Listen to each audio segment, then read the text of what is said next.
Bonjour à tous, donc dans cette vidéo je vais corriger l'exercice 34.1 donc de probabilité.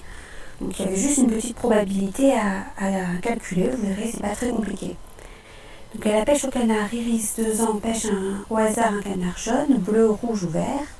On sait que les probabilités de tirer un canard d'une couleur est donnée par le tableau. Donc la probabilité de tirer un canard jaune c'est 1/8. La probabilité de tirer un canard bleu c'est 3/16.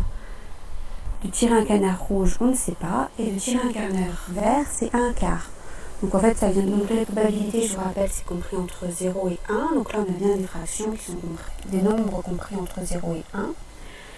Et alors, si vous voulez savoir d'où elles viennent, c'est qu'en gros, sur l'ensemble des canards, il y a 1/8 des canards qui sont jeunes. Donc elle tire les canards au hasard sans faire attention à la couleur. Donc il y a une chance sur 8 d'en tirer un jaune. Par exemple, s'il y a 16 canards, ça veut dire qu'il y en a 2 qui sont jaunes, 3 qui sont bleus et 4 qui sont verts.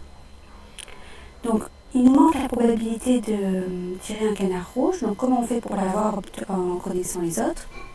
Il faut se rappeler de la propriété que je vous ai donnée dans le cours et qui est quand même très importante.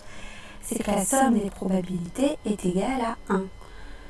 C'est-à-dire que Iris, elle va forcément pêcher un canard soit jaune, soit bleu, soit vert. Donc, si on additionne la probabilité de tirer un jaune, la probabilité de tirer un bleu, la probabilité de tirer un vert et la probabilité de tirer un rouge, ça va faire 1. Donc, 1/8. Donc, on sait que 1/8 plus 3/16 plus la probabilité de tirer un rouge. Alors, on ne va pas mettre un point d'interrogation, c'est pas très mathématique. C'est une inconnue, généralement, les inconnues, on les appelle X. Vous pouvez les appeler Y ou A ou B. L'important, c'est de préciser après, avec X, la probabilité de tirer un canard rouge. Donc là, vous avez bien modélisé votre problème. Et ça vient à résoudre une petite équation. Bon, assez simple.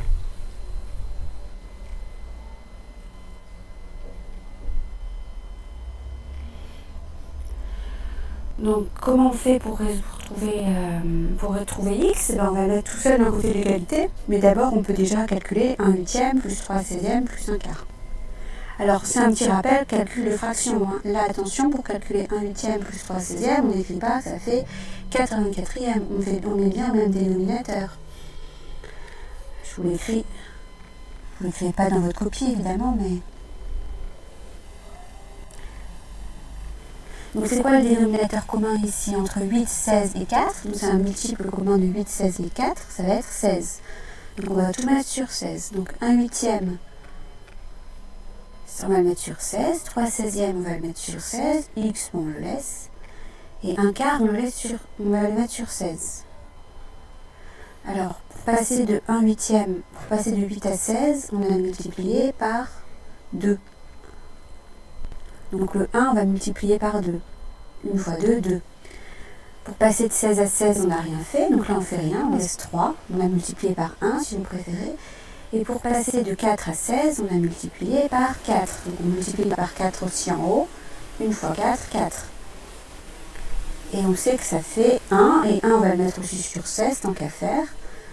Alors 1, c'est pareil que 16 sur 16. C'est pareil que 30 sur 30. C'est pareil que 50 sur 50, etc. En tout cas, c'est pareil que 16 sur 16. Donc maintenant qu'ils sont tous au même dénominateur, on peut additionner. 2 et 3, 5. 5 et 4, 9. Donc 9/16 plus X égale 16/16. Donc il nous reste combien? Ça veut dire que X est égal à 7/16. Donc si vous préférez, on fait la même opération de chaque côté. Donc attendez, je vous la réécris. 9/16 plus X égale 16/16.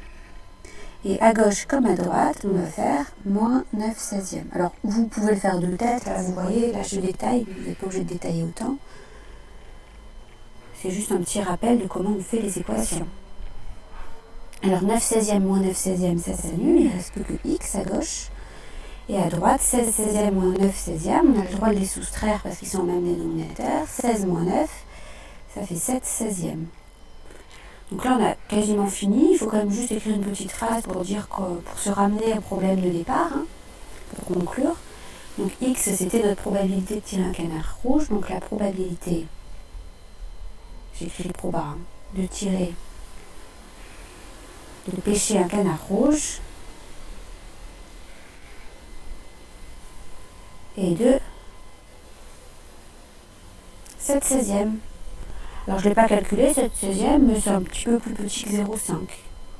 Parce que 8/16e c'est 0,5, donc vous pouvez le calculer. Voilà, donc finalement, là ce qu'il fallait utiliser, c'était que la somme de toutes les probabilités, de toutes les issues, donc là les issues c'est jaune, bleu, rouge, vert, c'est égal à 1. Donc ça c'est la chose importante à savoir. Après l'outil qu'on a utilisé, c'est aussi un calcul de fraction. Donc calcul de fraction, on a vu ça en début d'année, il faut savoir le faire, il faut savoir mettre au même dénominateur. Bon, je vous laisse regarder la vidéo encore si vous ne la comprenez pas du premier coup, ralentir, accélérer, etc. Regardez également la correction PDF. Et bien sûr, si vous ne comprenez toujours pas, n'hésitez pas à m'écrire. Voilà, bon travail.